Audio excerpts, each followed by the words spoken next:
What she'd tried not to think about were Angelo's parting words. His voice, when he'd said them, had left her unnerved. The look in his eyes had perplexed her. It was as if their nearly 4 years together hadn't existed at all, when she knew very well that they had. She'd been 16 the night she'd sneaked upstairs to his bed. Too emotionally young, too mentally immature, physically just right. Granted, they hadn't really dated before he left for Cornell, but that year and the ones that followed had happened. She'd still gone out with her friends, he'd still gone out with his. They'd each met a need in the other. She'd given him an escape from the pressure that came with being the oldest of 6, and a natural athlete with no desire to play college ball. He'd wanted to study architecture, to be Frank Lloyd Wright, the same way Sierra wanted to be Yo-Yo Ma. Luna got that. Sierra got that. No one else had. And Angelo had gotten her. Even if he'd had a car of his own, he would never have used it to impress her. He had used his star quarterback status, but she couldn't blame him. That even impressed her father. He'd read the same books she did, because she did, and listened to her rant about plots gone wrong. She'd ranted about the movie versions of her favorites sucking. He'd listened then, too. He'd listened to everything. And now that they'd kissed, yes, she'd wanted it, after their history. How could she not? But she was old enough to know getting what she wanted was not necessarily a good thing. She wanted ice cream, daily, Rocky Road or Vanilla Bean. She wanted pizza, Greek pizza with spinach and red onions and Kalamata olives and feta cheese. She wanted salted caramel apple cupcakes from Butter's Bakery. And really, there were more things she wanted than food, and food shouldn't even be on her mind after all she'd ordered at Melina's. It was that kiss, making her hungry, making her want more of him, making her ache to end up exactly where he'd said they would. She'd wanted to slap him for suggesting such intimacy was inevitable, as if she hadn't gained any self-restraint, as if she hadn't learned to say no.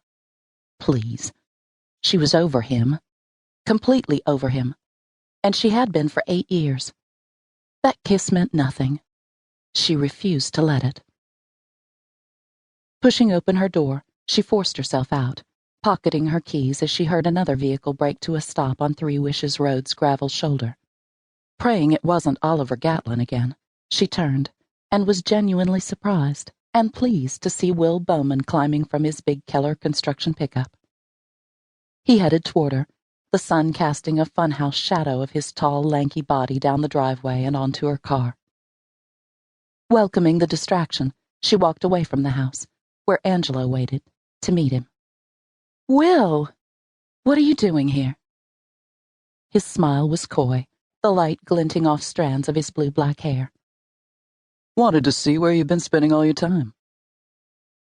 The implication being that she wasn't spending it with him. Or was she reading more into the one dinner he'd cooked for her months ago? "I've been busy, which working for 10, you should know. And from what I hear, Kaylee's house has been keeping you busy, too." He nodded, shoved his fists into the pockets of his skinny black jeans. "Who knew the short-term gig for the cafe would turn into a long-term gig after the fire? Though a lot of the delay goes to the insurance company for dicking around so long." "I'm just glad the house was salvageable. I haven't driven by in weeks. I'm anxious to see how it looks." "It looks a lot like it did 100 years ago. Or it will once the exterior's painted. Though I have a feeling the particular shade of blue Kaylee chose is completely anachronistic." Luna laughed. "I imagine Kaylee is less concerned about being period authentic than she is being able to live there. She loves that house." "You're preaching to the choir, sweetheart."